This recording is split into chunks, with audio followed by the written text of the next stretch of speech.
Boa noite, galera. Tudo bem com vocês? Chegamos agora à nossa última aulinha do semestre.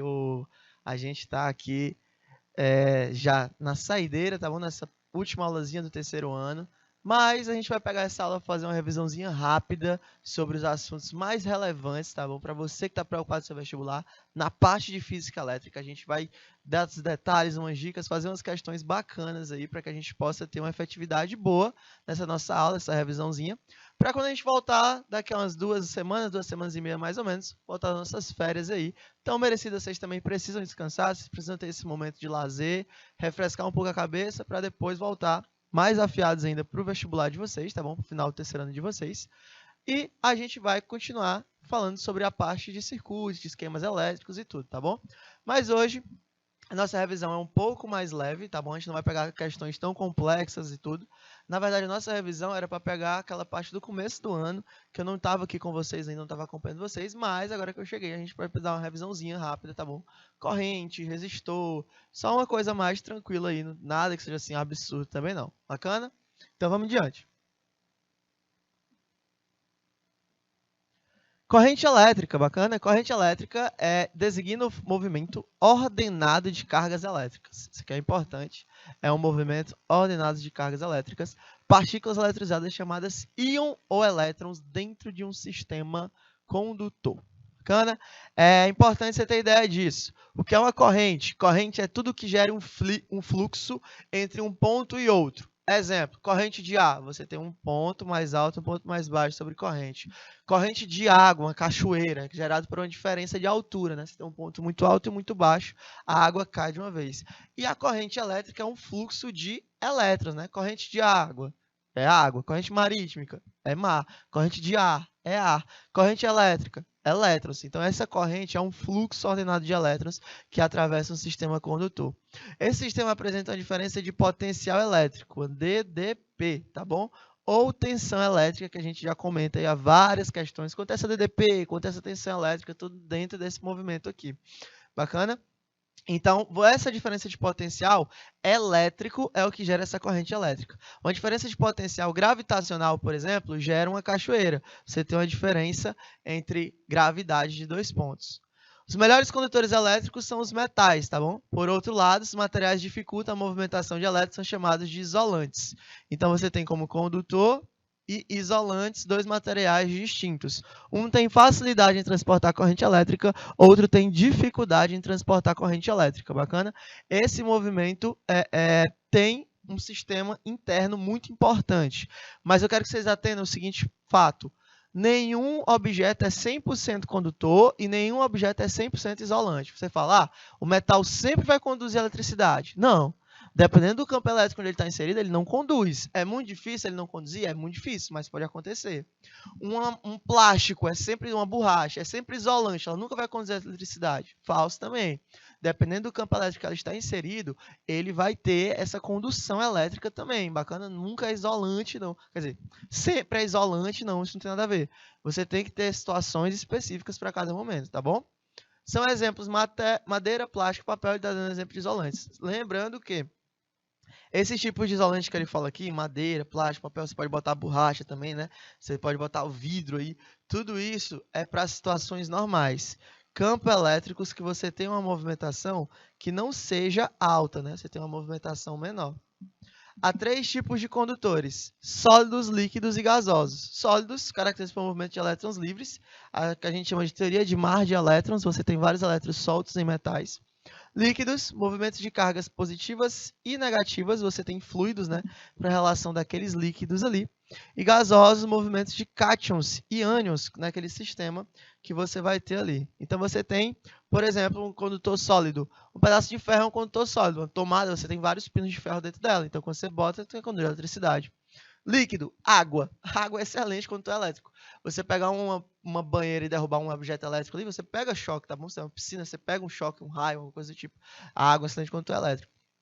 Gasoso, você tem cátions e ânions, exemplo, lâmpadas fluorescentes. Dentro dessas lâmpadas brancas que a gente usa no dia a dia, você tem um gás ionizado ali. Então, ele é cheio de íons, né? Cátions e ânions, que permitem a passagem de corrente elétrica dentro do meu sistema. Intensidade da corrente elétrica. A intensidade da corrente elétrica é representada pela letrinha I, tá bom? Designa a quantidade de carga elétrica Q, que atravessa um condutor em um determinado intervalo de tempo. Nesse sistema internacional, suas unidades de medidas em amperes sendo calculadas através da seguinte expressão. I é igual a Q vezes ΔT, tá bom? Onde o valor de Q é a minha carga elétrica, o valor de T, variação de tempo, e o valor de I é a corrente em amperes, tá bom? Olha a unidade desse cara. Essa unidade é nova, você não tem intimidade com essa unidade. Não tinha, né? Essa unidade, galera, é o ampere. Bom? Ampere. Simbolizado aí pela letrinha A maiúsculo. E 1 ampere é uma quantidade de carga, é um coulomb, né? Um valor de coulomb. Deixa eu botar o C. 1 ampere é 1 coulomb sobre 1 segundo. Então, seria 1 coulomb por 1 segundo. Então, ampere é igual a coulombs por segundo. Então, se eu tenho, sei lá, 10 amperes, são 10 coulombs por segundo. 20 amperes, 20 coulombs por segundo. Que é justamente a quantidade de carga elétrica por segundo que atravessa aquele condutor, tá bom? Então, você tem que ter muito cuidado aí com relação a isso. E a gente chega nas questões.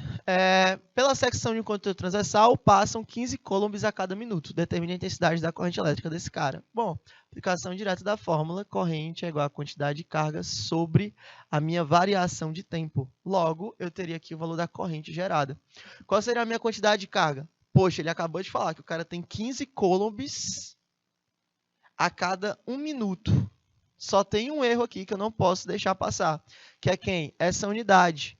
Acabei de falar para você que a unidade não pode ser em minutos, tem que ser em segundos. Então, qual seria o valor da minha corrente? Seria 15 dividido por 60, né? Que seriam 60 segundos. Então, qual seria o valor da minha corrente gerada para esse sistema? 0,4. Bacana? 0,4 aí seria o valor gerado por essa corrente, né? Então, você teria esse valor de corrente gerado para um sistema simples. Tenha muito cuidado quando você estiver fazendo questões disso, quando você cai numa divisão entre correntes, né? Você teria essa divisão de correntes aí para um sistema de valor de pontuação. Então, você pode gerar... 0,4. Dividir foi 60 por 15. 0,25, né? 0,25 amperes. Você pode gerar valores que não são tão grandes. E isso é importante você entender que o valor de corrente é um valor que é pequeno. Corrente de 1 ampere, 1,5 ampere já é uma corrente muito forte, suficientemente forte para matar uma pessoa, né? Para lesionar seriamente uma pessoa. Então, sempre ter cuidado com essa relação aí, quando você está falando sobre valor de corrente e tudo. Bacana? Galera, aí, o Lopes já está online para a gente fazendo as questões. Vamos para cima, vamos para cima. Segunda questão, fala o seguinte. Por um fio condutor metálicos passam 2 vezes 10 a 20 elétrons. Aí isso aqui é elevado, viu, galera? Foi só um pequeno erro aqui. É 2 vezes 10 elevado a 20. Deixa eu botar aqui. 2 vezes 10 elevado a 20. Durante um intervalo de tempo de 4 segundos, determine a intensidade da corrente elétrica que atravessa o fio e assina a alternativa correta. Bacana. Quantidade de carga elétrica, corrente elétrica é a quantidade de carga sobre a variação de tempo. Só que você não pode esquecer, lá dos finalzinhos, lá no começo do ano, né, a quantidade de carga elétrica também. Foi por isso que eu botei essa questão aqui, para a gente avisar. Quantidade de carga elétrica é igual a N vezes E, né? Que seria o valor do número de elétrons vezes a carga elementar. Aonde a carga elementar, você sabe. Eu sei que você sabe. 1,6 vezes 10 elevado a menos 19 coulomb, né? Seria esse valor aí gerado no sistema. Então, qual seria o valor da minha corrente elétrica? Bom, o valor da minha corrente é igual a quantidade de carga N vezes E sobre a variação de tempo. Então, quem seria a minha quantidade de carga? O número de elétrons, 2 vezes 10 elevado a 20, vezes a carga elementar, 1,6 vezes 10 elevado a menos 19, dividido pela quantidade de tempo. Ele falou que são 4 segundos. Pronto. Daqui eu consigo achar o valor de minha corrente. Bacana? Produto de notações científicas, multiplica as partes numéricas, somos expoentes.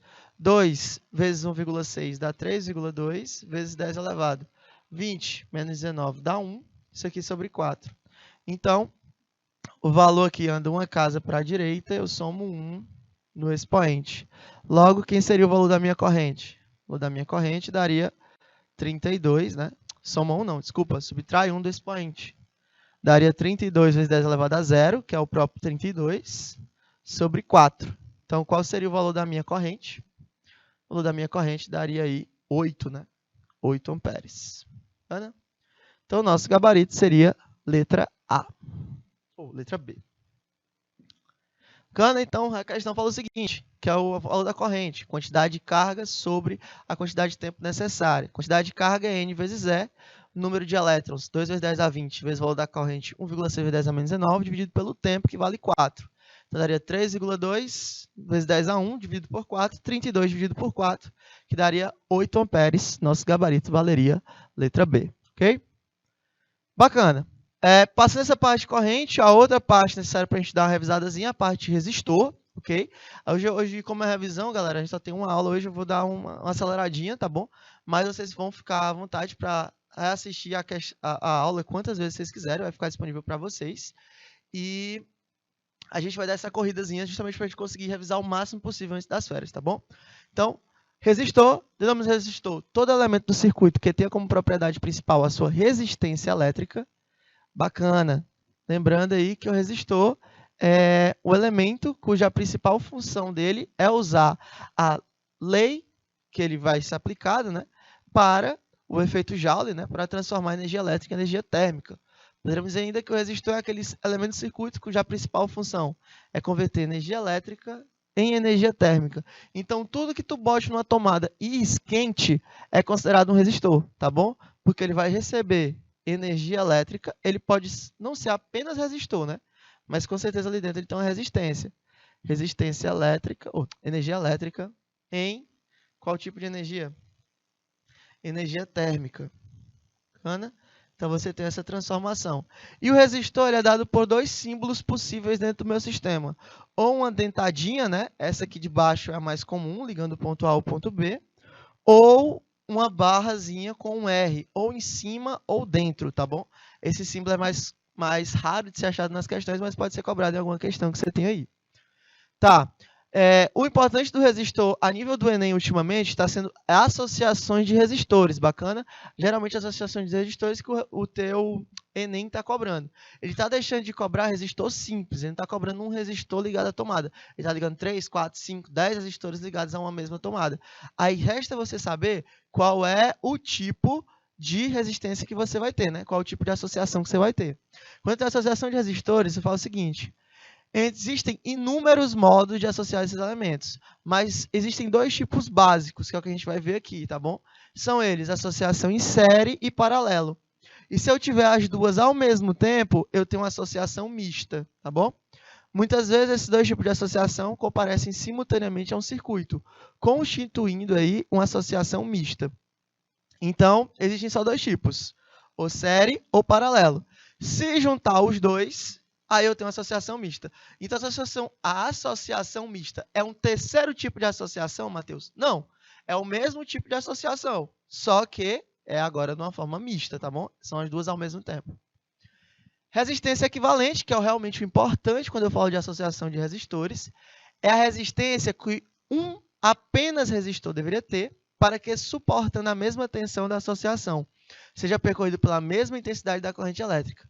Em termos de consumo de energia, o circuito original é o equivalente idêntico, né? Então, você teria, por exemplo, uma lâmpada ligada a um gerador, uma pilha aí, né? Cátodo, ânodo, produzindo uma determinada eletricidade. Aquela lâmpada é o nosso resistor, tá bom? É o nosso resistor. E o sistema? O sistema é tudo, tá bom? Tudo é o que eu chamo de sistema elétrico. E aí você pode ver isso de várias formas, na sua casa, seu carro, aparelhos eletrônicos, tá bom? Então, tudo isso aí você tem essa parte de sistema elétrico dentro daquele aparato de estudo, né? Tá, então vamos dar uma olhadinha sobre os tipos de associação. Primeiro tipo de associação é a associação em série. Apresentarmos uma sequência mostrada de 3 lâmpadas incandescentes, que podem ser consideradas resistores, associadas em série à representação esquemática do circuito e o circuito final equivalente. Vejam que eu tenho 3 resistores, 1, 2 e 3, ligados a uma mesma DDP, tá bom? Só que eles são percorridos de uma forma geral, né? De uma forma geral. Então, qual é a principal característica de uma associação em série? Qual é a principal característica de uma associação em série? São duas. Mesma corrente para todos os resistores.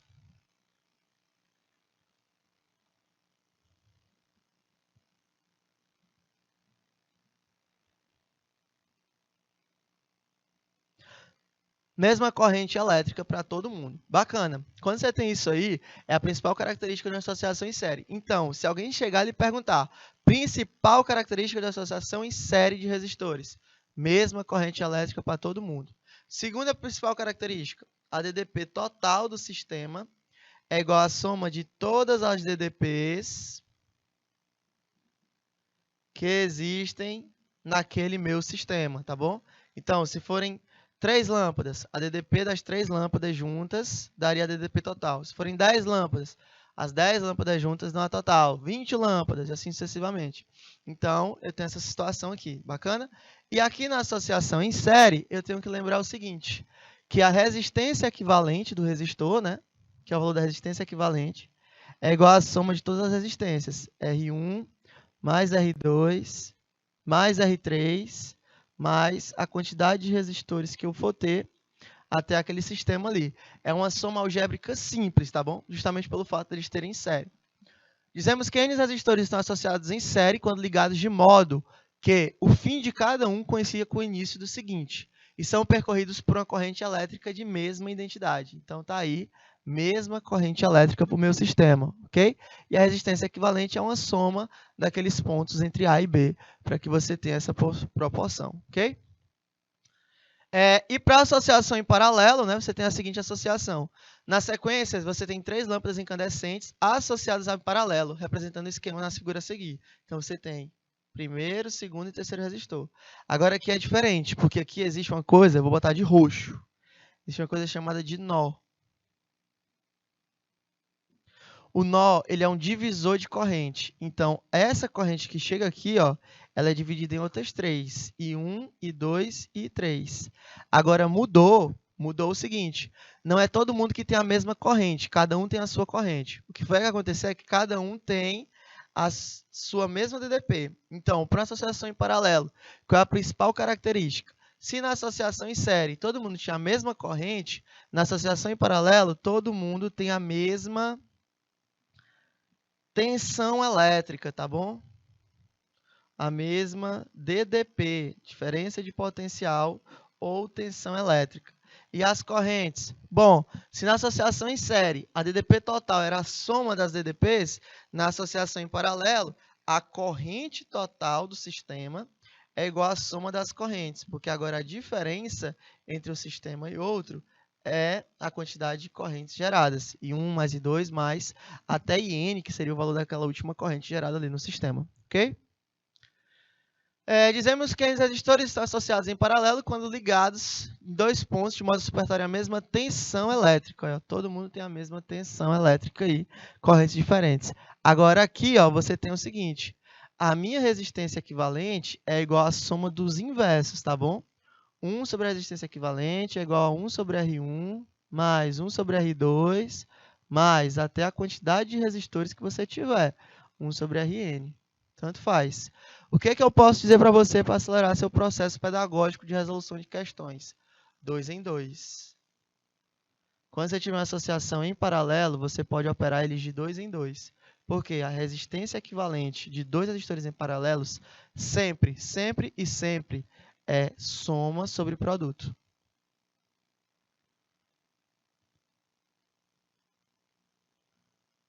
Soma sobre o produto. Bom, sempre vai ser o mesmo valor de soma sobre o produto. Nunca vai mudar essa situação aí para associação de resistores, não. Você tem essa parte de 2 em 2. Mas também existe uma regra. Só pode ser feito de 2 em 2. Se você fizer com 3, vai dar errado. Somar 3 e dividir pelo produto dos 3 vai dar errado. Nem se preocupe que vai dar errado. Então, a gente vai para os nossos exemplos. Nosso primeiro tipo de associação é a associação ilustrada nas figuras a seguir. Então, nesse tipo de associação, o que vai acontecer quando eu tenho esse tipo de associação? Bom, quando eu tenho esse tipo de associação, eu tenho uma associação onde o começo de um resistor coincide com o final do outro, né? Então, qual é o tipo de associação que eu tenho? Associação em série. Bacana? É um tipo de associação em série gerada. Qual é a característica fundamental desse tipo de associação? Falei para vocês. Qual é a característica que todo mundo tem? Mesma corrente elétrica.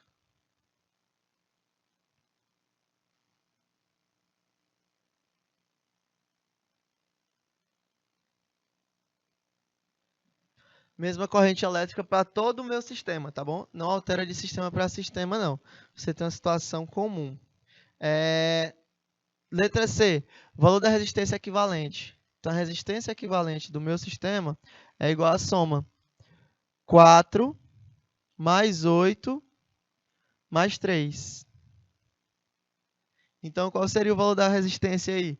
4 mais 8, 12, mais 3, 15. Então, o valor da minha resistência é de 15 ohms. Né? Seria um valor de 15 ohms aí para a resistência equivalente gerada naquele meu sistema ali. Bacaninha? Então, seria o nosso primeiro exemplo. Segundo exemplo, na associação de resistores ilustrados, determine tipo de associação formada pelos 3 resistores. Percebam que está todo mundo agora ó, com a mesma DDP, né? Diferença de potencial. Qual é o tipo de associação? Paralelo. Uma característica fundamental desse tipo de associação. Todo mundo possui mesma tensão elétrica, tá bom? Ou mesma DDP. Você tem essa relação aí para o meu sistema. Bacana? Como é que eu vou calcular o valor da resistência elétrica equivalente da minha associação? 1 sobre a resistência equivalente é igual a 1 sobre 3, não é 30 não, 3 mais 1 sobre 6 mais 1 sobre 8, né? E aí você tem que fazer o cálculo geral, porque agora eu tenho 3. Qual é o MMC de 8, 6 e 3? 24, né? 24 seria MMC. 24 por 3 dá 8, mais 24 por 6 dá 4, mais 24 por 8 dá 3. Então, ficaria aí um total de 8, 12, 15 sobre 24 ohms, né? Você pode simplificar em cima e embaixo por 3, daria um total de 5 oitavos de ohms. Então, daqui estaria a nossa resistência equivalente para todo aquele meu sistema. Bacana? Você tem essa situação aqui.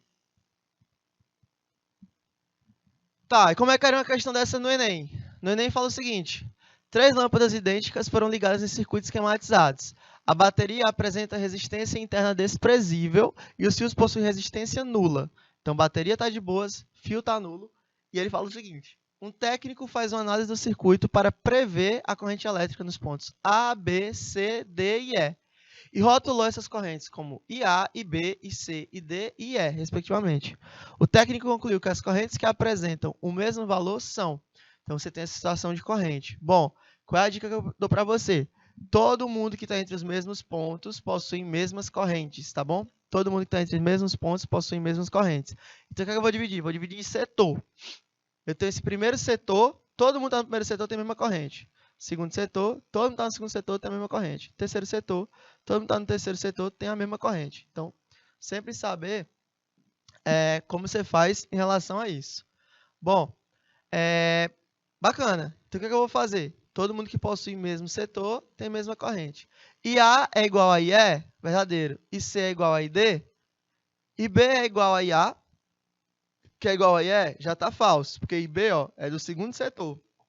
IA e IE são do terceiro setor. Ponto C é igual a ponto B? Falso, que está no primeiro setor, né? Um está no primeiro, outro está no segundo. E A é igual a IB, que é igual a IE, também está falso. E C é igual a IB, falso. Você estaria ali no primeiro e no segundo setor. Então, o A está aí realmente, né? E A é igual a IE, da mesma forma que C é igual a ID. Então, você tem essa situação aqui desses dois estarem no primeiro setor e os de baixo estarem no terceiro setor. Quem estiver na divisa, pertence aos dois, tá bom? Quem estiver na divisa aí tem esse mesmo movimento para um e para o outro. Universidade Federal do Amazonas também já cobrou isso no Enem. Cobrou como? Associação dos eletrodomésticos das lâmpadas na figura a seguir é do tipo. Então, você tem uma tensão de 110 e aí você tem um valor de segmentos, né? Você tem aquecedor, rádio, interruptor e uma lâmpada. Quando você faz isso aqui, esse tipo de associação, é associação em quê? Ó, você tem que ter cuidado, porque está todo mundo suposto a uma mesma DDP. Qual a DDP da lâmpada? 110. Qual a DDP do rádio? 110. Do interruptor? 110. Do aquecedor? 110. Beleza. Se está todo mundo exposto a uma mesma diferença de potencial, o que é que eu posso falar sobre esse tipo de associação? Associação em paralelo. Bem fácil aí. Sempre é a mesma característica, né? Mesma tensão elétrica, ou mesma DDP. Gerando isso aqui, você tem o fato de você ter aquela situação agradável, né? De fácil acesso ali, que é a parte da tensão elétrica. Tá, seguindo a nossa revisão, a gente tem um fato agora de falar sobre os geradores um pouquinho. Geradores elétricos e força eletromotriz. Geradores são dispositivos capazes de produzir energia elétrica a partir de uma transformação de outra energia, né? Então, você recebe uma energia qualquer, você recebe energia. Pode ser infinitos tipos de energia, galera. Todo tipo de energia que você imaginar aí possível, né? Você tem uma transformação de energia elétrica. Nuclear tem, solar também, térmica um monte, mecânica só o que tem. Então todo tipo de transformação gerada ali, tá bom? Geradores elétricos são dispositivos que convertem energia mecânica, química ou até mesmo solar e vários outros tipos, né, em energia elétrica. A energia produzida por geradores pode usar para alimentar circuitos elétricos. Então, sempre que você tiver um circuito elétrico, você tem que ter um gerador para estar formando aquilo ali. O gerador ele vai gerar uma DDP, uma diferença de potencial interna, para que aquilo ali funcione. Exemplo, olha a pilha. A pilha é um gerador famoso e é fácil de a gente lembrar. Lembra lá quando você vai trocar os controles, né, as pilhas, o valor de uma pilha, você tem um ponto de polo positivo e um ponto de polo negativo. E aqui dentro você tem um valor simbólico, sei lá, 1,5 volts. Por quê? Porque eu quero. Você pode botar na sua pilha a quantidade que você quiser. O que é que isso quer dizer? Que a diferença entre o mais e o menos daquela pilha vale 1,5. É parecido com a qualidade da cachoeira. Você tem uma altura grande, né, de um determinado ponto, aí do nada você vem para uma queda. A diferença de potencial gravitacional gera aquela corrente de água. Na pilha, a mesma ideia. Você tem um ponto positivo e um ponto negativo. Significa que esse ponto aqui está 1,5 volts maior do que o segundo ponto, que está 1,25 volts menor. Essa diferença de potencial gera aquela corrente, gera aquele movimento ordenado de elétrons, que é o que caracteriza a energia elétrica, que a gente viu lá atrás. Bacana? E aí você tem vários tipos de geradores. Pilha, energia química, bateria também energia química. Aqui você tem um gerador de emergência que é formado com óleo diesel. Óleo diesel não. Óleo diesel, né? Gerado por óleo diesel. Usinas hidrelétricas geradas por corrente d'água. Usinas fotovoltaicas geradas por energia solar, energia nuclear. Vários tipos de geradores possíveis. O fenômeno utilizado por alguns desses geradores acima para transformar energia mecânica em elétrica é chamado de indução eletromagnética, coisa que a gente viu bem aí durante o primeiro semestre, com aquele parte de induzir o corpo, alternar o valor do ímã para produzir uma corrente. Esse processo consiste em mudar o fluxo de campo magnético sobre uma espira condutora, promovendo assim o surgimento de uma fonte de corrente elétrica alternada. Alternada. E aí você tem aquela parte que a gente definiu sobre o movimento de um ímã, dentro de uma espira e tudo assim, que a gente já falou já nas questões passadas. Placas fotovoltaicas, por sua vez, são capazes de transformar a energia presente nas ondas eletromagnéticas em energia elétrica, por meio de efeito fotoelétrico. Efeito fotoelétrico que foi deu Nobel para o famoso Albert Einstein, tá bom? Albert Einstein ganhou graças ao efeito fotoelétrico. E a força eletromotriz corresponde a todo o potencial elétrico que pode ser produzido por um gerador. Ao ser ligado em um circuito, parte da energia gerada é dissipada na forma de calor e decorrência da formação da corrente elétrica em seu interior. Esse é o nome do efeito Joule, que ocorre porque os geradores apresentam resistência elétrica ao longo. Não há gerador perfeito. Sempre vai perder, porque o gerador sempre vai ter uma resistência interna, tá bom? E a aparência do gerador sempre vai ser uma resistência interna presente a ele. Bacana? Força eletromotriz é dada em volts, tá bom? Apesar do nome ser força, você não vai botar isso aqui em Newton não, senão eu até lhe mato na porrada se você botar essa unidade aqui em newtons, tá bom? Você tem que saber que essa força é dada em volts. E aí a força eletromotriz também pode ser compreendida como a quantidade de energia potencial elétrica que os geradores fornecem a cada unidade de carga elétrica. E aí eu tenho a minha equação do gerador. Seria essa força eletromotriz produzida por um gerador por meio da seguinte equação. Lembrando que aqui é um menos, ó. Tira esse mais daqui, aqui é um menos. Considera bem que esse erro. Bom, cuidado aí. Considera esse erro bem que, por gentileza, você vai ter essa relação como um menos. Deixa eu ver se eu consigo corrigir. Ah, eu consigo. Você vai ter essa relação aqui como um menos. Bacana? Sempre ter essa noção aqui dentro da resistência interna de um gerador. O gerador mesmo, ele já consome sua própria energia, por isso que ele não pode ser considerado ideal, tá bom? Força eletromotriz, tensão, resistência interna do gerador, corrente elétrica dada em amperes. Representação do gerador em circuito. Os geradores costumam ser representados em circuitos cujo esquema a seguir. Placa negativa, depois placa positiva e a corrente passando por dentro da minha resistência interna. Bacana? Sempre lembrando que no gerador é primeiro placa negativa, depois placa positiva. Se inverter essa ordem, eu estou em um receptor. Bacana? Geradores de corrente elétrica no sentido convencional devem fluir do menor para o maior potencial elétrico, demonstrando uma barra pequena menos e a barra grande positiva, respectivamente. Essa representação indica que a corrente elétrica ganha energia ao passar pelo gerador. A resistência interna, RI, mostrada no circuito, é a resistência interna do gerador. Bacana? Então, e aí o gerador também pode ser plotado em um gráfico, né? Gráfico característico de geradores. O gráfico característico de geradores é uma reta descendente no primeiro plano durante o plano cartesiano. É a queda de tensão gerada. Lembrando que aqui ó, você tem um valor máximo da FEM. Horrível. Máximo, valor máximo da força eletromotriz. Valor máximo da DDP gerada, tá bom? Significa dizer o quê? Que a corrente elétrica vale zero. Para esse ponto. Se eu pego esse outro ponto aqui, ICC, eu tenho o máximo da corrente elétrica. Significa o quê? Que a força eletromotriz ou a DDP vale zero, tá bom? Então você tem essa relação. Quem é que nunca zero? Quem é que nunca zera? A resistência interna daquele cidadão nunca gera. Então você tem essa situação aqui para um movimento, ok? Se a corrente formada pelo gerador for nula, então nenhuma energia será dissipada. Logo, toda a tensão produzida pela força eletromotriz, né? O valor de U é igual ao valor da força gerada pelo sistema. Se o gerador for ligado em curto-circuito, conectado diretamente aos terminais positivo e negativo por um fio sem resistência, será produzida a corrente máxima possível. Se o gerador estiver ligado em um circuito, ele produzirá tal corrente, sua resistência interna consumida, toda a energia produzida. Dessa forma, a energia potencial gerada é zero, como eu acabei de falar aqui para vocês, tá bom? Que a corrente é máxima. Máxima corrente. Isso aqui, galera, ó, se eu fosse você, eu botava um coraçãozinho bem aqui. Por quê? Porque é isso aqui que o exame quer. As últimas cobranças de questão de curto-circuito na parte do Exame Nacional do Ensino Médio vem no fato de eu ter uma corrente em curto, tá bom? Um gerador com aquela parte de corrente em curto, ok?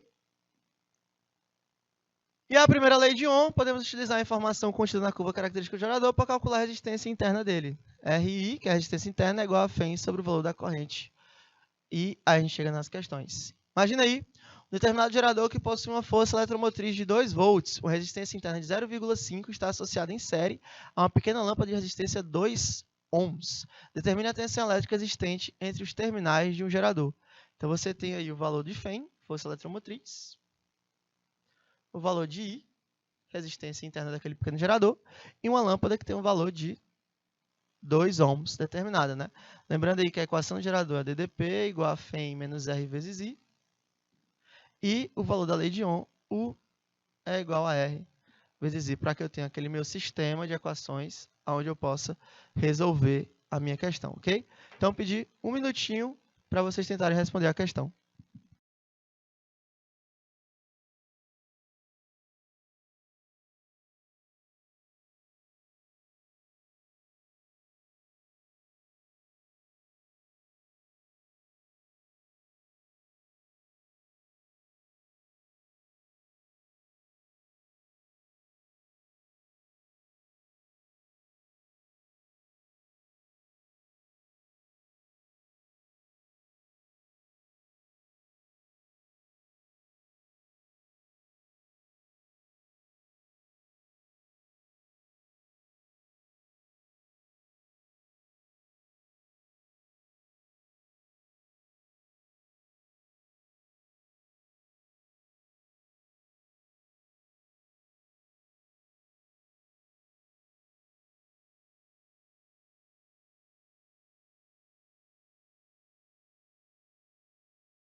Um sistema como esse, como você tem duas funções, né?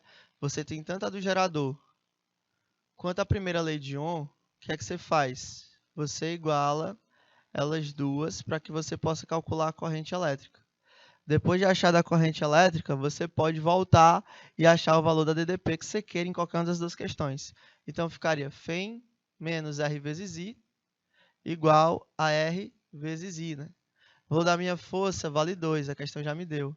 Resistência interna do cara é 0,5, ó, vezes o valor da corrente que eu quero descobrir. Resistência externa, ele, que é a resistência do próprio resistor que nele está presente, vale 2. Então, ficaria 2 vezes I. 0,5 está negativo, eu jogo para o outro lado positivo. Então, 2 é igual a 2I mais 0,5I. Então, o valor de 2 seria igual a 2,5I no valor daquela minha corrente gerada para o sistema. Bacana? O 2,5 está multiplicando, eu jogo para o outro lado, ele vai dividindo, que vai me dar uma corrente de 0,8, né? Então, o valor da corrente seria de 2 dividido por 2,5. Então, o valor da minha corrente vale 0,8 amperes. Bacana? Seria esse valor de corrente aqui. Daí você pode voltar para qualquer uma das funções que lhe agrade. Ou o gerador ou a lei de Ohm. Fica a seu cargo, não posso fazer nada. Mas eu vou para essa aqui porque eu acho mais simples. DDP é igual a resistência que vale 2 vezes o valor daquela minha corrente ali, que vale 0,8. Então, a minha DDP valeria 1,6 volts. Bom?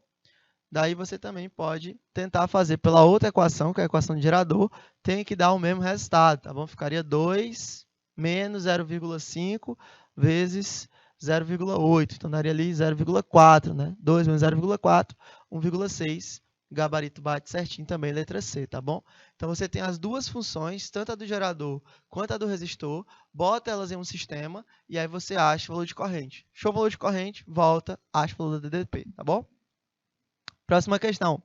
Qual será a resistência interna de gerador que possui uma Φ igual a 50 volts e o rendimento de 60%, quando percorrido por uma corrente de 2 amperes? 1 minuto para vocês tentarem a questão também.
Então, galera, quando você pega uma situação como essa, a primeira coisa que você tem que ter ideia é que ele tem 60% de rendimento. A gente já bateu várias vezes ao longo do primeiro semestre falando sobre a diferença entre potência total e potência útil, né? Lembrando aí só para falar sobre o rendimento de alguma coisa. Você, às vezes, não rende o tanto que você pode render. Por quê? Porque você está dissipando energia em outra coisa. No lugar de focar 100% em estudo, você está focando em estudo e outra coisa que tem nada a ver com estudo. Então, você perde aquele rendimento ali. Ele quer saber o valor da resistência quando ele é percorrido por 50 volts. Só que ele só tem um rendimento de 60%. Então, eu tenho o seguinte, ó, que a DDP é igual a Φ menos R vezes I. Porém, quando eu tenho essa situação, eu tenho o valor da minha corrente já dita, né? Quanto é o valor da minha corrente? O valor da minha corrente vale 2,5 amperes. Bacana. Bota aqui na equação do gerador, menos R vezes I. Bacana. Antes a gente substituir valores. Corrente, 2,5. Valor da DDP cedida ao sistema. Bom, ele falou que eu possuo uma DDP de 50. Eu tenho 50 aqui de DDP. Só que a minha força eletromotriz só corresponde a 60% desse valor de 50. Por que isso? Porque aquele cidadão ali está dissipando energia em algum ponto que ele não não é necessário, entendeu? Ou ele está esquentando demais, ou ele está fazendo perda demais naquele sistema, e aí você gera um valor diferente. Ou, só troca aqui, rapidinho. O valor da minha DDP e o valor da minha FEM. Seria, o valor da DDP é o que vai gerar pelo total rendimento daquele gerador. Bacana? E aí, quando você faz isso, você tem uma situação de perda. Ele está esquentando demais, ele está perdendo energia para algum momento. 2 zeros de baixo com 2 zeros de cima, tchau. Então, a DDP gerado seria de 30 volts. Tá, isso aqui é o aproveitado do cara. Só que é fornecido para ele 50. Então, quando eu jogo para cá, 30 vai ser igual a 50 menos 2,5R. Então, menos mais 2,5R seria igual a 50 menos 30. Então, o valor de 2,5R seria igual a 20, né? Então, R daria 20 dividido por 2,5, que daria o valor total gerado pelo meu sistema. Ok, galera? Então, ficaria esse valor de resistência final. Gabarito, letra A. Bacana? Então, galerinha, terminamos aqui nossa aula de revisão. Foi meio corrido, eu sei, mas já dá tempo para a gente revisar boas coisas. Corrente elétrica, resistor, gerador. Desejar a vocês excelentes férias, tá bom? Descansem, vocês têm que ter esse momento de descanso. E em agosto a gente volta com carga total, focando sempre nos nossos vestibulares aí, nossa aprovação. Bacana? Boas férias, tchau!